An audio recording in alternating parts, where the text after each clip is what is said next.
Welcome to the Sleep Dives channel. It's a funny thing, isn't it? Why do some things in our lives, maybe your bank accounts, maybe even our mood, just seem to stay stable and predictable, while other things, well, they spiral up or down with this incredible, often uncontrollable speed? We're continuing our dive into Donella Meadows' brilliant book, Thinking in Systems, to find out exactly why. Turns out there's a kind of unseen architect at play. And in this part of our explainer, we're going to pull back that curtain. So let's kick things off with this really powerful idea from a pioneer in this field, J.W. Forrester. What he's saying here is fundamental. If you ever see a behavior that just persists over time, a company that always seems to be struggling, or a team that just keeps winning, or maybe a personal habit you just can't seem to shake, Forrester's point is that's not an accident. There's a mechanism, a hidden structure that's creating that consistent behavior. And that mechanism, that secret engine driving the whole thing, that's what we call a feedback loop. And this really is the central mystery we're trying to solve together. I mean, just think about it for a second. Why does a thermostat do such a good job of keeping a room at, say, a perfect 21 degrees, while something like a population of rabbits can just explode almost overnight? Or how can a tiny startup suddenly hit this phase of just runaway growth? Well, the answer to all of these questions lies in understanding just two fundamental types of feedback loops. And believe me, they govern nearly everything around us. All right, so let's get into it. Let's take a proper look at this secret engine. Because honestly, understanding feedback loops, it's like getting your hands on the blueprint to reality itself. It's the key to seeing not just what's happening, but the much deeper question of why it's happening. Okay, I know what you're thinking. That definition, it sounds a bit, academic and complicated. But I promise you, the idea behind it is actually incredibly simple. So a stock is just a pile of something. Think of it as the amount of money in your checking account. Simple. A flow is just the rate it changes, so your income coming in and your spending going out. Now, here's the magic bit. A feedback loop happens when the level of that stock, how much money is in your account, starts to influence the flows.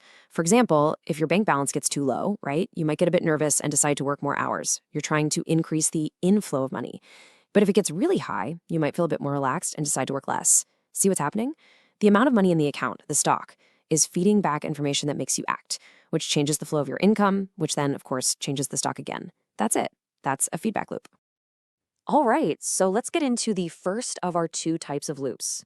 This is the one that's all about stability. It's about equilibrium. It's about hitting goals. Donella Meadows calls it the balancing loop, and a great way to think of it is as the system's own personal stabilizer.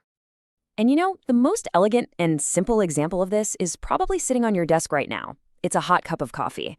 Now, for just a second, forget about drinking it. Let's look at it through a systems lens. From that perspective, this cup of coffee has one single, solitary purpose: to reach the same temperature as the room around it. So how does it do that? Well, the system has a clear goal: room temperature. And the engine that drives all the change here is what Meadows calls the discrepancy. It's just that gap, right? The difference between how hot the coffee is right now and the temperature of the room. That gap is everything. It's what drives the action. So a really hot cup of coffee in a chilly room, it cools down super fast. A lukewarm cup, it cools down much, much more slowly. The whole system is just constantly, quietly working to close that gap, to bring the stock, in this case, the coffee's temperature, back to its goal. And that right there, that is the classic signature of every single balancing loop you will ever come across. It's this gradual, often slowing approach towards a target. It's a kind of homing behavior. And it doesn't matter if we're talking about a guided missile zeroing in on a target, or just you making tiny adjustments to the steering wheel to stay in your lane while driving. It's the exact same dynamic, the same structure at play. And honestly, once you start to see this pattern, you just can't unsee it. Balancing loops are absolutely everywhere. I mean, your body working tirelessly to maintain a constant temperature, that's a balancing loop. A thermostat clicking a furnace on and off, classic balancing loop. You steering your car, keeping it in the lane. Yep, that too. Even something like an asset depreciating over time, heading towards a value of 0, it's following the exact same logic, always trying to close that gap between where it is now and its goal. So if you're going to remember one thing about these, remember this. A balancing feedback loop is goal-seeking. It's all about creating stability. It actively opposes change. So if you try to push the system up, it'll push back down. If you pull it down, it'll pull itself back up. Now, this is what gives systems their amazing resilience. But it's also the source of that stubborn, frustrating resistance we all feel when we're trying to make a change. Okay, So that's the stabilizer. Now let's talk about the second type of loop, which creates a completely different kind of behavior. Because if balancing loops are the system's stabilizers, then reinforcing loops, well, they're the amplifiers. They are the engine behind all exponential growth, and, just as importantly, the engine behind all exponential collapse. The French novelist Balzac just perfectly captured what it feels like to be stuck inside one of these things. That feeling of a vicious circle that's impossible to escape. And they can feel like a trap, for sure. But here's the thing. They can also be virtuous circles, driving the most incredible success and growth. Either way, they are incredibly powerful. And just like balancing loops, they are everywhere. Yeah, this is the classic snowball effect, right? The more you have of something, the more you get.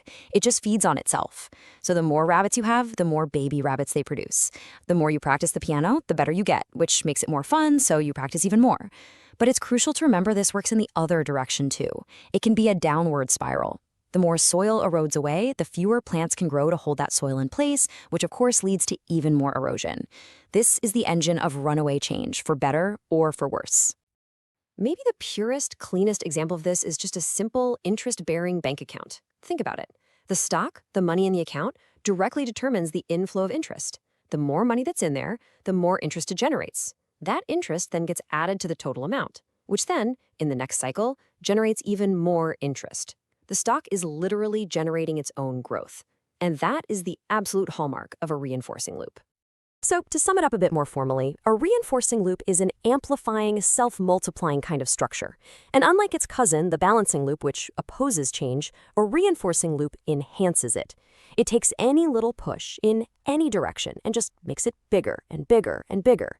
This is what's behind explosions, epidemics, and those wild market crazes we see from time to time. Okay, so there we have it. Our two main players, our two unseen architects, the stabilizer and the amplifier. But look, what's the use of knowing all this if you can't actually do something with it, right? So let's talk about how you can start to read the blueprint of the systems in your own life. And, it really boils down to this. Balancing loops are all about stability. They create equilibrium and they feel like resistance. Reinforcing loops, on the other hand, are all about amplification. They create those snowballing effects, and they feel like those vicious or virtuous circles we're always talking about. It's a great way to think about it. One is the system's brake, and the other is its accelerator. So how do you actually spot these things out in the wild? Well, first things first, you have to look for patterns of behavior over time, not just at single isolated events. So if you're seeing stability, a price that just won't seem to budge, or a personal weight that always hovers around the same number, you need to ask yourself, okay, what's the hidden goal here? What balancing loop is holding this thing in place? And if you see rapid exponential change, growth or decline, the question becomes, right, what is feeding on itself here? What's the engine of this reinforcing loop? And this, I think, brings us to one of the most important takeaways from Donella Meadows. The biggest mistake that pretty much all of us make all the time is we obsess over the visible stock. The number in the bank account, the latest sales figures, the number on the bathroom scale. But that's just the tip of the iceberg. That's just the symptom.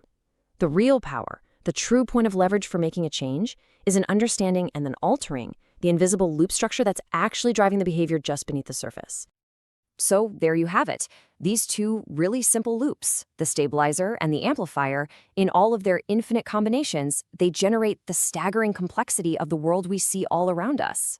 They really are the unseen architects of behavior. So the question for you now isn't if they exist. The question is, where are you going to start looking for them first? In your career? In your health? Your relationships? Because I can promise you, once you start looking, you'll start seeing them absolutely everywhere.